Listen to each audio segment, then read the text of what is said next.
These images of angry Bernie Sanders supporters fighting over delegates in Nevada tonight coming to represent a nasty feud shaking up the Democratic Party.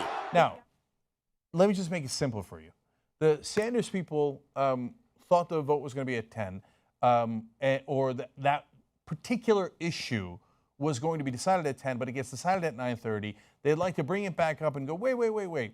Now, we planned for all of this time to have a debate, a real debate about what the rules should be. So this is right in the beginning, okay? Instead, they don't do that debate. Now, they bring up the fact that they should.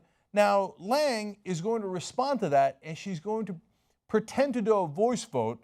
Now, this is both sad, but I have to confess also hilarious. Wait till you see the voice vote and who she thinks won. Watch. It has been moved and seconded that the temporary convention rules be passed by the body. All those in favor say aye.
And that defiance from his supporters now has some Democratic Party leaders worried that it's their convention that could take a violent turn. It worries me a great deal. I don't want to go back to the '68 convention because I worry about what it does to the electorate as a whole, and he should too.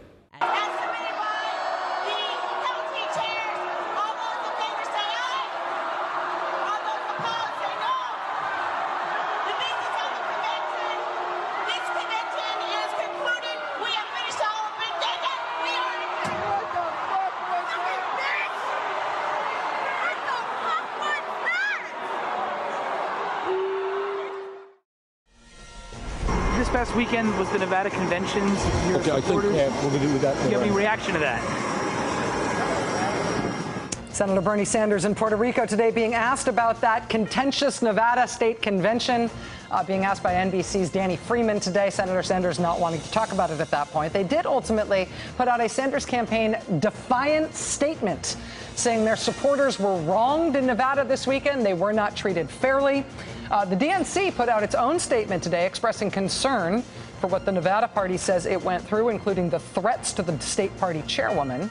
Joining us now is the chair of the National Democratic Party, DNC Chairman Debbie Wasserman Schultz. Madam Chairman, thanks very much for your time tonight. My pleasure, Rachel. Great to be with you. So you said today there is no excuse for what happened in Nevada. What is there no excuse for? And what's your reaction to that young Sanders supporter we just heard explaining on our air that they wanted to be heard? And it's a shame that it was so contentious, but they really felt like they didn't get their voices out there. Well, first of all, let me just reiterate again that the Democratic National Committee is neutral when it comes to this primary. That having been said, the reports that I heard from this weekend's Nevada Democratic Convention were seriously disturbing. And I did listen to that young Sanders supporter just now, and the process that she talked about, perfectly reasonable, understandable, that it may have resulted in some frustration, although, frankly, the Credentials Committee in the Nevada process was evenly split between Sanders representatives and Clinton representatives. But be that as it may, the proper response to frustration over process is never violence and intimidation. So if they were frustrated over the way the process unfolded, there is an appropriate civil and orderly way to address that. But throwing chairs and engaging in violence and threats, graffitiing the Nevada State Party headquarters with threats as well, is absolutely unacceptable.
Hey fam, welcome to Punks for Progress and the very first episode of the Skeeno Report.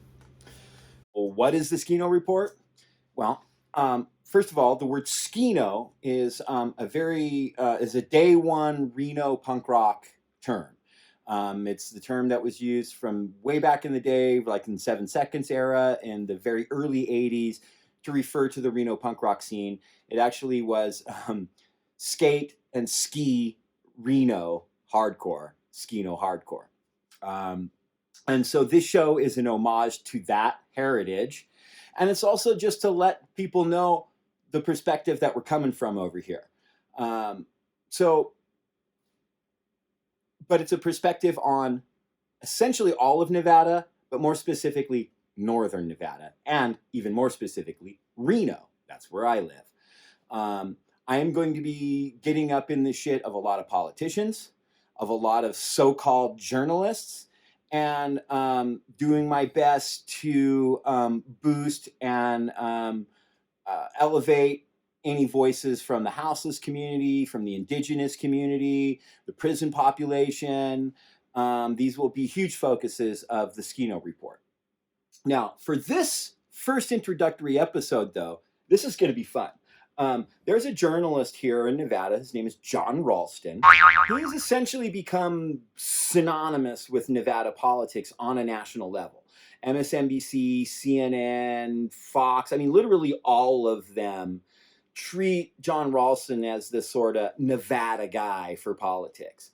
And he's their go-to anytime anything happens in politics. And this is super relevant because not this cycle, but the next election cycle, I may be wrong. It might even be this election cycle. But anyway, Nevada is going to, if not this first election cycle, the next election cycle will be the first state to vote in the presidential election. So that makes us very significant. Now, and Jon Ralston has sort of positioned himself right at the center of all that. Now, I want to tell you a little background about Jon Ralston. You saw some stuff in the opening sequence about the chairs being thrown at the Bernie convention and stuff. Now, that's super significant. And it also gets to, I think, why the Skeeno Report will be, you'll find relevance as a Punks for Progress viewer. Look, we have a huge national, if not actual international audience. And the vast majority of our audience does not live in Nevada, let alone Reno, Nevada.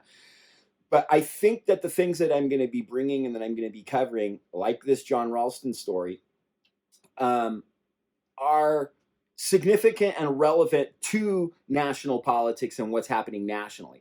Reno really is, in many ways, a hardcore microcosm of what's happening in the nation, whether it's our situation with the houseless community. We're in the early stages of real hardcore gentrification here. And our politics is a very mixed bag. We're considered a fucking sort of toss-up state, even though we do tend to lean barely Democrat. We have Las Vegas and Reno, which are essentially our main two huge cities, and they're our most densely populated areas, and that's where you get a lot of your sort of progressive voters. And then the rest of the state is very rural and sparsely populated. And in those rural areas is where you get a lot of real hardcore far-right militia and all that kind of stuff. You can see on Punks for Progress channel, we did a video a couple years ago from a hardcore fascist racist rally, militia rally in Minden, Nevada, where hundreds of far-right unhinged racists came out with their fully armed, with all their militia gear in the hundreds to intimidate, I don't know, a handful of about 15 or 20, like late teens, early 20s, Black Lives Matter activists who just were responding to the local librarian said that she stood with Black people, so the sheriff and the entire community lost its freaking racist mind. Anyway, there's a video about that. You can find it on our channel, super easy. But that's the kind of stuff we're going to be covering, and it's the kind of stuff that I think is going to show that what happens here in Nevada is not unique to Nevada; it's happening all across the country. And and this brings me to Ralston and why I deeply dislike this person. Like I said, he's kind of the Nevada guy for politics. But what really solidified that role for him nationally was the convention in, late 2015, in 2015, 2016, in that election cycle where it was Hillary against Bernie. And he made the claim at that time that the Bernie supporters lost their mind and threw chairs. And this was just absolute nonsense. I knew a couple people who were delegates at the time, and just nothing even remotely close to that happened. But the entire mainstream media just ate it up like it was, Dr. Oz's crudité, right? Like MSNBC, CNN, all the major networks went to Ralston saying that this had happened. And they loved it because that bourgeois legacy media, which serves the capitalist ruling class elite, whether it's Democrat or Republican, despises progressives. Okay. Now, I'm a leftist. I'm an anarcho-syndicalist, anti-capitalist socialist. I'm not a progressive. But progressives tend to push for things that I find good and beneficial, right? They still think that capitalism should exist, and they believe in sort of making compromises with the capitalist ruling class elite, and I'm not with that. But with that said, definitely on social issues, they're usually right on. They're usually not hardcore racists and bigots and homophobes, although that does exist in progressive circles on some smaller levels, on unaddressed levels. But my point is, the ruling class elite fucking hates progressives, just absolutely despises progressives. So when Jon Ralston told them that progressives, when he lied to them and told progressives, or told this ruling class elite that progressives had thrown chairs because they were angry at the way the convention was going, the ruling class elite ate it up and loved it. And they completely embraced him. And since then, it has completely elevated his status. He has since started the Nevada Independent, which does hire some, actually, I think, some ethical and decent journalists. Jon Ralston is not one of those. But the Nevada Independent and his team really are at the core center of Nevada politics. In fact, right now, as we speak, he's doing Indie Fest, which featured the gubernatorial debate between Sisolak and Lombardo. But you had to go to Indie Fest to see it or pay for an online viewing. Now, we'll get to see it within the next 24 hours. He's going to post it later. But to me, that's just one of many examples of how this guy thinks he owns Nevada politics.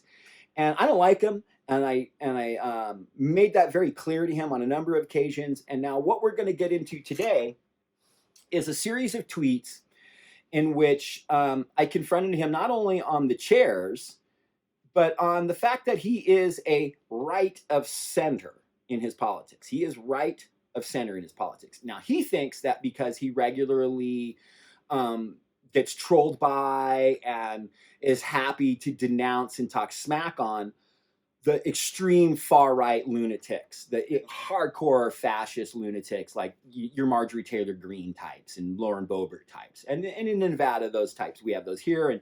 And he's definitely not popular amongst them. And he definitely genuinely does not like them and sees himself as being to the left of them. Now, that doesn't make him a leftist, though, because a leftist is someone who is an anti-capitalist, either an anarchist or a communist, but definitely socialist. Your not a socialist, you're not a leftist.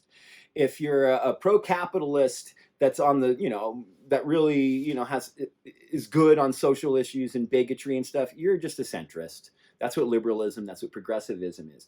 But because Ralston positions himself so much as the guy who is, just calling balls and strikes, and the way he ignores the traditional right-wing, neocon, conservative influence that created this far-right fascist lunacy that we're seeing all over the place.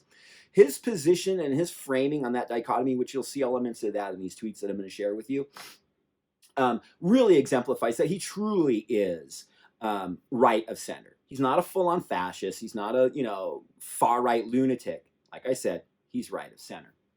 Now, we're about to get into it, and we'll show you the tweets and stuff, and I'll put up, the screenshots of them so you can see them as I read along.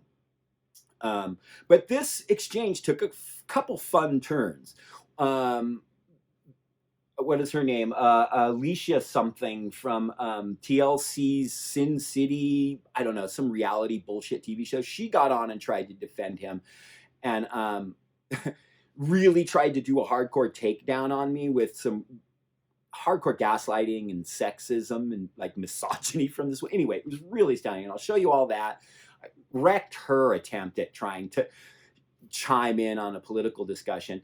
And then he also compared me to this total coincidental thing, but he at one point compares me to this woman that I had coincidentally had an exchange with before, who had totally wished death and misery and sickness on me, and I ended up having to report her and got her temporarily suspended on Twitter, which again, I'm sure Ralston had no idea, but you'll see he literally compares me to this person. I'm like, wait a minute, I know this person. And then finally, in the end, not only does he mute me, but at the end, he totally proves my point by attacking a bunch of real leftists and socialists online. So I'm going to show you all of this. We're going to go through all the twists and turns. So without any further whatever, let's just go ahead and get into it. So this is the tweet that essentially started the whole thing, right? Ralston tweets this out, and it's not a major hardcore, terrible thing that he tweeted here, but what I saw in it was a nuance that I focused on, and so what I'm getting at is the video that he's commenting on here isn't that important. The actual issue isn't really that important. It's his framing that I took issue and I confronted him on. So he says, this is a damn good ad. I think a model for how Republicans will try to inoculate on abortion, especially in Nevada, where the issue essentially was settled in 1990. My guess is it will not dissuade Dems, especially in Gov and Senate races, from using it. So what it is it's the GOP-linked Stronger Nevada PAC is up with a new ad looking to mitigate damage state Dems can do campaigning on abortion access post-Roe by pointing to Nevada's statute protecting it. It says, in part, politicians are trying to scare you about abortion. So Nevada codified a long time ago abortion rights in Nevada state law. It's protected. But what we all know is that the Republicans want to take the White House and want to take Congress, and then they'll do a federal abortion ban. We know that. So it's not settled in Nevada necessarily. But I just took issue with him saying, one, this is a damn good ad, because it's not.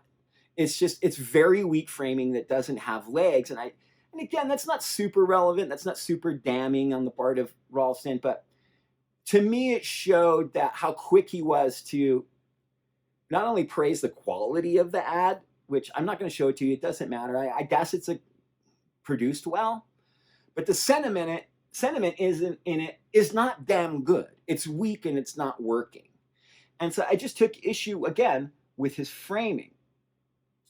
So I said this, wow, you are such a pandering clown. It's a shit ad. You just pride yourself on being some supposed voice of Nevada apolitical balls and strikes calling. But that's a lie. You are a right-leaning hack that openly lies on real leftists. Hashtag nobody threw chairs. I didn't expect a response, but I got one. Some snark. He says this: when you are caught red-handed, and he quote tweeted what I just read you. So I responded. I quote tweeted him myself, and I said, so you aren't aware of the planned GOP national ban? You aren't out here acting like that isn't relevant while you praise a right-wing ad? You are just ignorant about the plan for a national ban? Nah, I got your number, boyo. Literally. So he says in response to that, I'd mute you, but your unhinged froth is quite entertaining. Do go on. Condescending prick. Trust that I did and would. But that is legit gaslighting. I'm unhinged. What is unhinged on that? I'm saying, hey man, do you not recognize that the GOP is planning on, if they take power, a national ban on abortion? You don't recognize that reality? And how is that froth? I mean, I had a little bit of attitude there at the end. Nah, I got your number, boyo. Literally.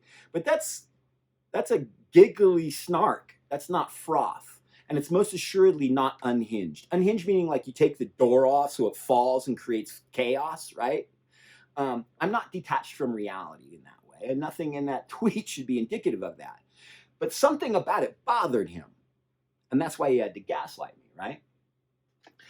So I respond by saying, unhinged froth? Laugh out loud. What a fancy version of gaslighting. Did you not lie about the chairs? Are you not aware of the relevance of the GOP planned national ban? Or are you aware and just pretending it's not relevant? Go ahead. Attack me personally, though. And this other dude chimes in, Boomer Nevada. This guy really likes Ralston and comments on a lot of his stuff. But he said, how to throw a chair on Twitter without actually throwing one. And I said, and the chair I threw via Twitter, laugh out loud, was just as real as the ones he said were thrown by Bernie supporters. Thanks for playing, though, Captain 10 Books. His profile says that he published 10 books. I don't know. Couldn't find any of them. I assume they're self-published, but whatever. He's irrelevant. Now, this is where it gets good. This is where I get to call Jon out on being a blatant frickin' liar. This is fun. So he responds to me, responding to his sycophant over here with simply, chairs were thrown and you ain't a reverend. Of course, as you know, I go by Reverend Aaron, and it says Reverend Aaron in my Twitter profile. I said, M2, paid $30 online for the ordination and everything. I can legally marry him and bury him. Now, show evidence of chairs thrown. I saw tons of video, and every chair in it all night never even moved an inch out of place. Now, put up or shut up, hack.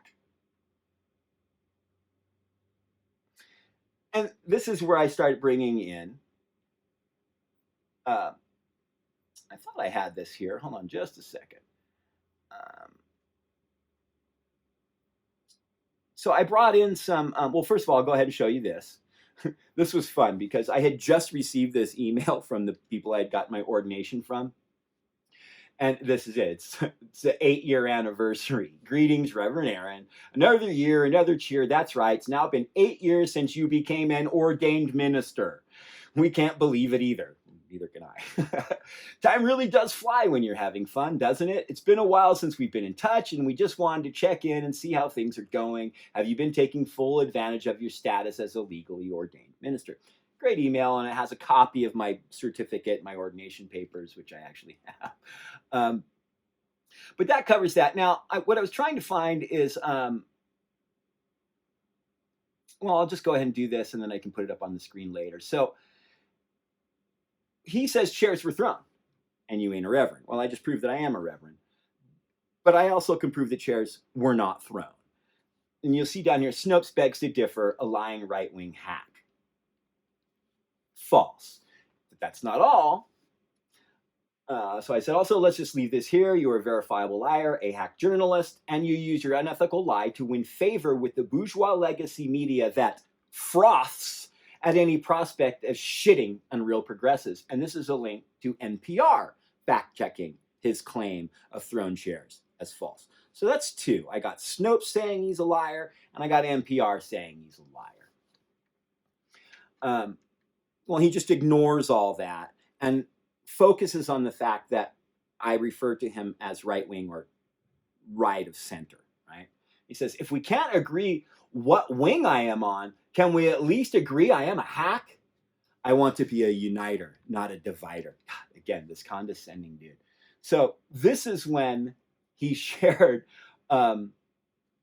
he has 2 tweets here. My tweet calling him a right-wing hack, and a tweet from someone else calling him a left-wing hack. But I had interaction with this right-winger once, and I'm going to show you that interaction. I believe it's right over here. Let's see. Yeah, so this is totally random, totally not, had nothing to do with Jon Ralston. This was prior to me ever having this exchange with Ralston. But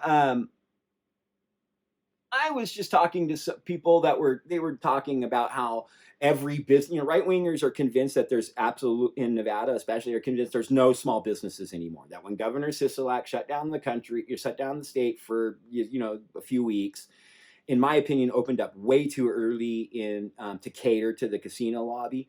But they're all convinced that every single they use wild numbers. Hundreds of thousands of small businesses were shut down and all this kind of stuff, right? So I just tweeted at someone, you won't find anyone that will be able to point to how they were personally affected by something specifically done by Sisolak. Don't get it wrong, he's made mistakes and pushed policies I don't like, but all your criticisms are totally detached from reality. That was just some rando I responded to on Twitter. So this person, who Jon Ralston later compared me to, apparently this person trolled Ralston, says, user 12345 backup says, I am personally owed over 30 weeks of unemployment from DETR. I was personally affected as many thousands of others when we were furloughed by his BS. His incompetence destroyed many lives. So you're just out and out wrong on that statement. Oh, am I?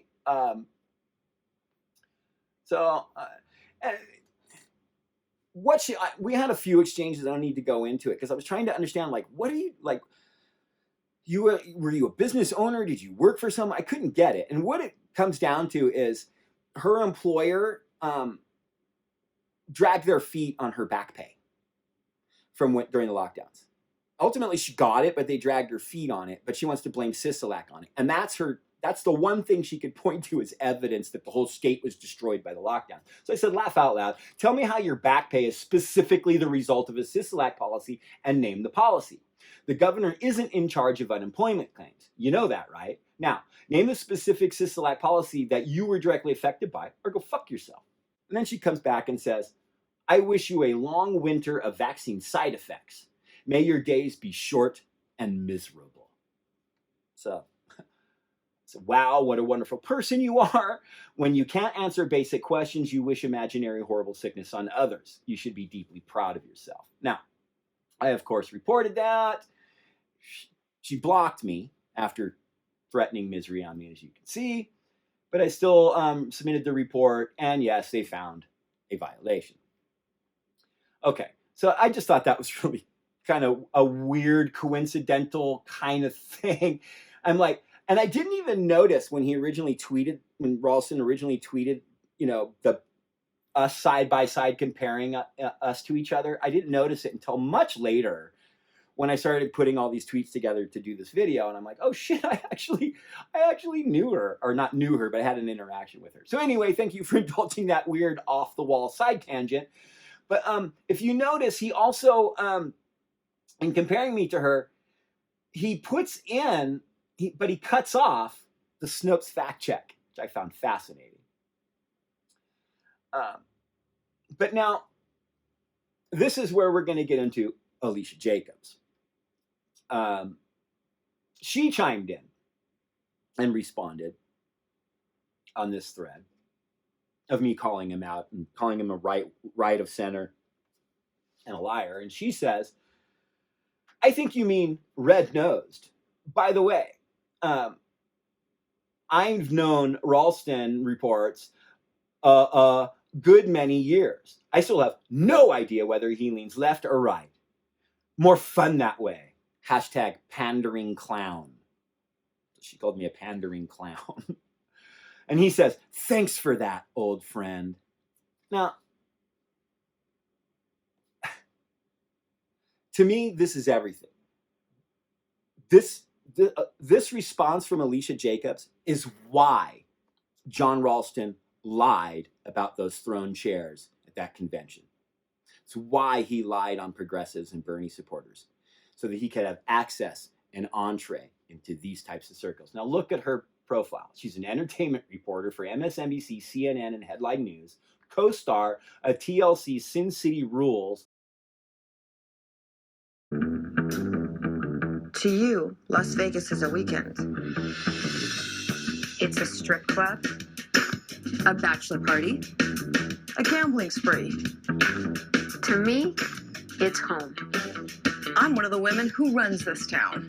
A mobster's daughter, a successful CEO, a well-connected reporter, a world champion poker player, and a multimillionaire. And none of us play by the rules. We make them.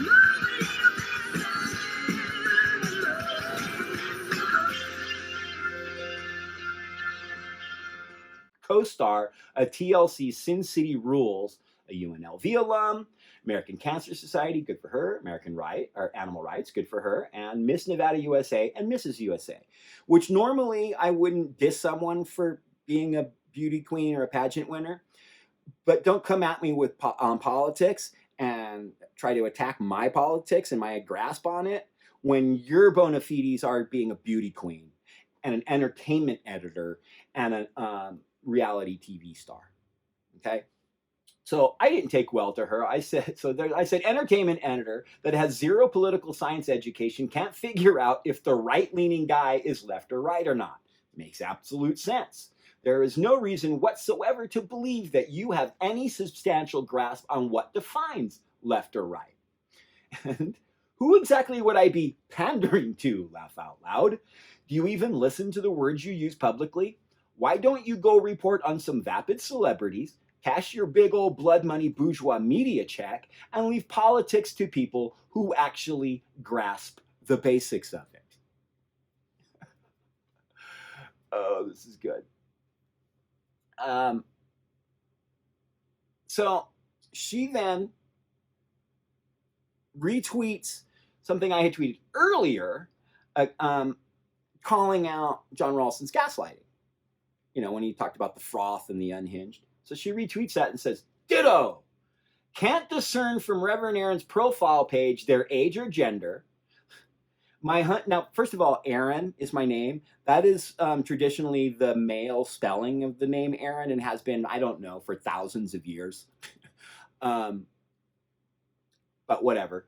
Their age or gender. My hunch is female/grade schooler. Okay, maybe less time on Twitter, she says to me, more time hitting the books. Typos happen, but your many grammatical blunders are distracting from your message, in my opinion. One day you'll be, second tweet, old enough to vote. That's when you'll appreciate the integrity and knowledge possessed by Ralston reports. Until then, study hard and be well. Best. You know, fuck you and your best, you condescending pile of dog shit. You insult me, you insult my gender, my age, and my education, and then end it with best? Fuck you. I adore that you have to gaslight my maturity. I also love that you feel the need to classify my gender based on the fact that I effectively showed that your boy is a verifiably divisive, lying hack. Now, and she just found typos, man. Like I forgot to put a dash in self-professed. She didn't like that I used screenshot as a verb because I told them screenshot it. And then she found a couple commas that I didn't use. I mean, she went through like 15 different tweets and found like 5 typos that were grammatical typos. It's so pathetic. But I had to put this up. I said also, as to hitting the books, I guarantee your home doesn't have even a fraction of what's in my personal library. Log off, entertainment editor. You got even more wrong than your lying divisive colleague did. Oh, lastly, he, him, clown. And then just to add a little insult to injury, I said, you nailed it. I mean, literally every one of your garbage assumptions was verifiably false. No wonder you and Ralston reports are such good friends. Birds of a ruling class lackey feather flock and whatever. And of course, it's video of, my entire shelf of Western philosophy, my entire shelf of, extensive writings from communists and anarchists, an entire shelf of just all kinds of leftist political science, stuff on fascism, on cops, it's just, anyway. Now, that was essentially the end of that exchange, okay? And I felt confident about it. Not only did I get some beauty queen reality show star to try and come at me, and in doing so just proved my contention that Jon Ralston is all about that access. It's all about being in that upper echelon, being in those Washington frickin' elite cliques. He has his reward. He has his friends. He couldn't at any point tweet anything that exemplified that he's not a right-wing hack. He didn't at any point prove or disprove the fact checks against him on the throne chairs. All he could do was gaslight me, claim to not be a right-wing, compare me to some unhinged, truly unhinged person that wishes misery and death on people who disagree with her, has to compare me to her, as though, and that was, I think, very fascinating because he's playing on this thing of that imaginary horseshoe theory thing where if you go extreme right, you end up being just like the extreme left, which is just nonsense because the extreme right is the full-throated, full-on defense by any means necessary defense of capitalism and the capitalist imperialist status quo and the ruling class capitalist elite, the capitalist ruling class elite that benefit from that are on top of that pyramidal structure. Whereas the far left is anti-capitalism. It's the socialists and anarchist revolutionaries that want to end capitalism completely. So there is no convergence of the two. And his centrist perspective clearly believes that there's some type of, let me rephrase that. The fact that he believes that I and that person can be compared to each other proves his right-leaning position, whether he wants to manifest it or not. Now, he did ultimately mute me, okay? And that's kind of what I wanted to show you here. He posted this. It says, I posted on, Nevada Independent, his outlet, did a sort of focus group. And from Ralston Reports, it says, Nevada focus groups, Dems open to voting GOP, but don't know enough about a Lombardo, very negative on Laxalt. I just find that framing absolute garbage. No Nevada Dems are open to voting right-wing. Now, if you went to them and said on a hypothetical to any Dem, is there a hypothetical situation where you would be willing to vote GOP? I'm sure they would go, well, sure, if there's someone that was a good candidate and had my interests at heart. But what they found is they don't know enough about Lombardo and they hate Laxalt. So ain't no fucking Nevada Dems even remotely close to voting GOP. It's just such a weird framing. He said, I posted on those focus groups of Nevada Dem voters that so-and-so and I chatted about on this podcast. Now I have a post up with a little more detail on what was said, revealing and terrifying. And again, I don't care about this focus group. It's this framing. It's this framing that shows me he is right of center. No actual leftist would ever try to make the claim or assert that Dems are willing to vote Republican. It underneath, what underlies that, what's at the foundation is that there is some type of rooted in reality, earth-based, reality-based form of Republican or conservatism in 2020. There's not. The Republican Party is fully given over to its lunatic far-right fringe. Ralston acts like that's not the case. And again, just to assert that any Dems would be willing to vote Republican is nonsense. And I said, what absolute nonsense. You found easily the most marginal demographic of supposed Democratic voters, just so you could position yourself as some supposed unbiased centrist while carrying water for the right. Again, you are such a right side hack. I see you. This other person says, the CNNing of Jon? I don't know. CNN has always been kind of right of center and was just taken over by a full-on Republican. But his response is, time to mute you, bye. Good, fine.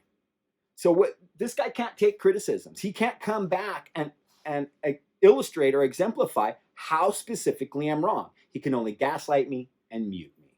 It's just so astoundingly typical. Now,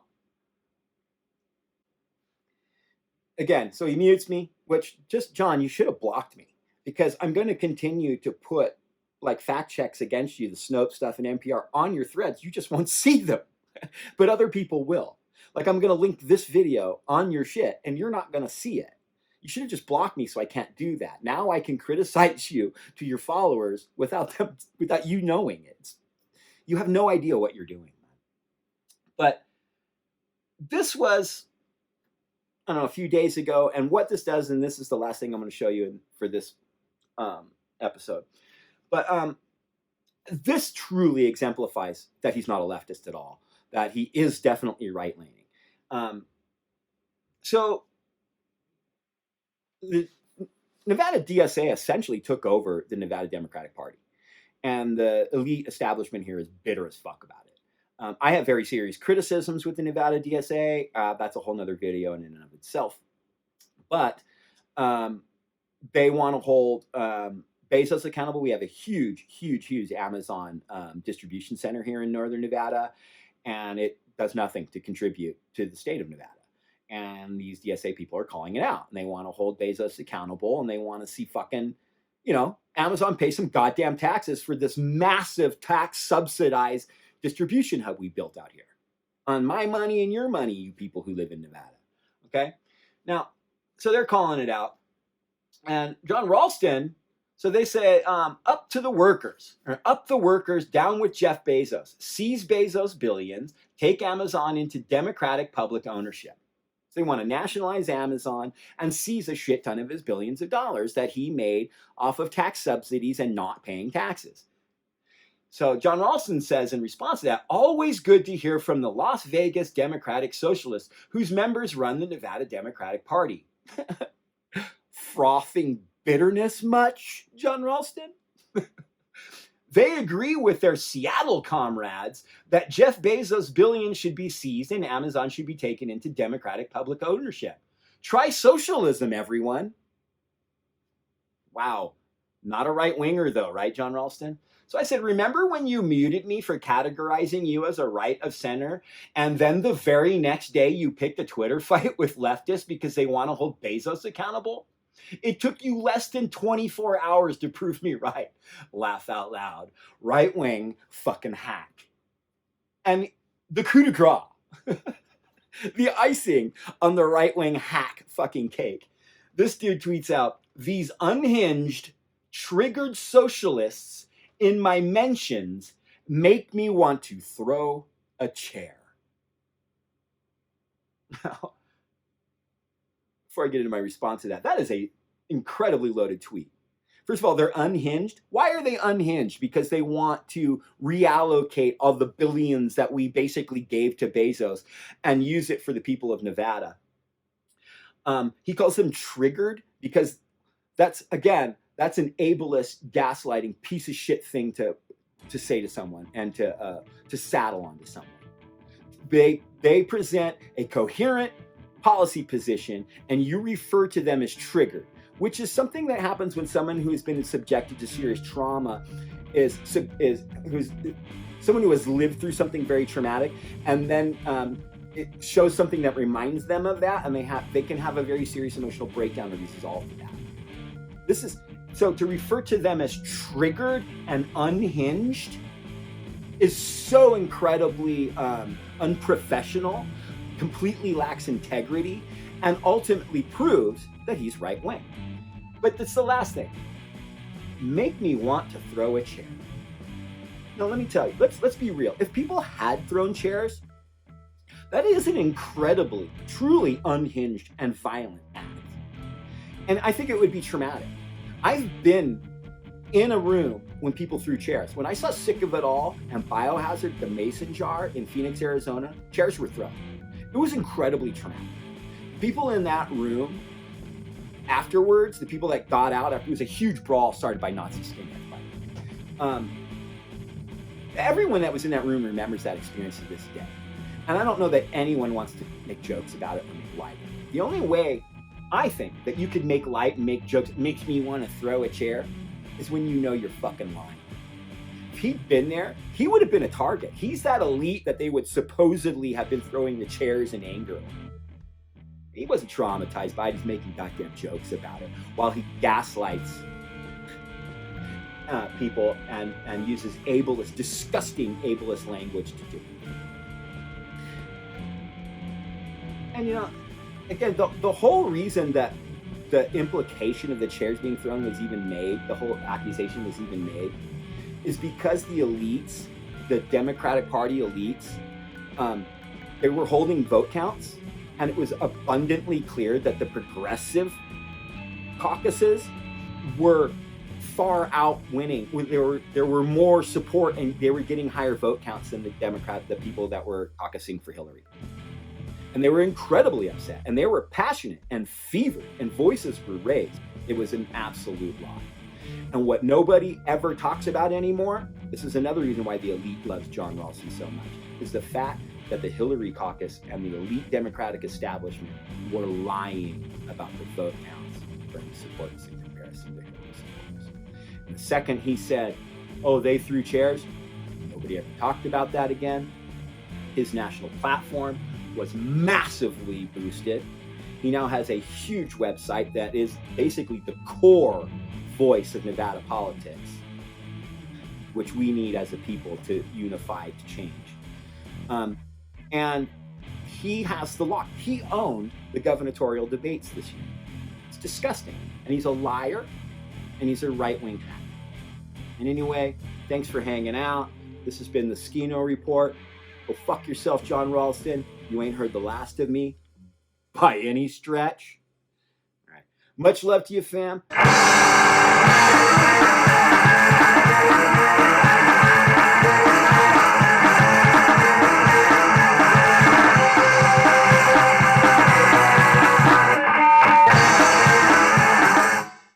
Recycle Records doesn't suck. Thank you very much. Recycle Records, it doesn't suck. Thank you very much. Recycle Records, it does not suck. Thank you very much. Yeah. Recycled Records. It doesn't suck. Thank you very much. Thank you very much. Thank you very much. Thank you very much. Recycle Records doesn't suck. Thank you very much. Recycle Records doesn't suck. Thank you very much.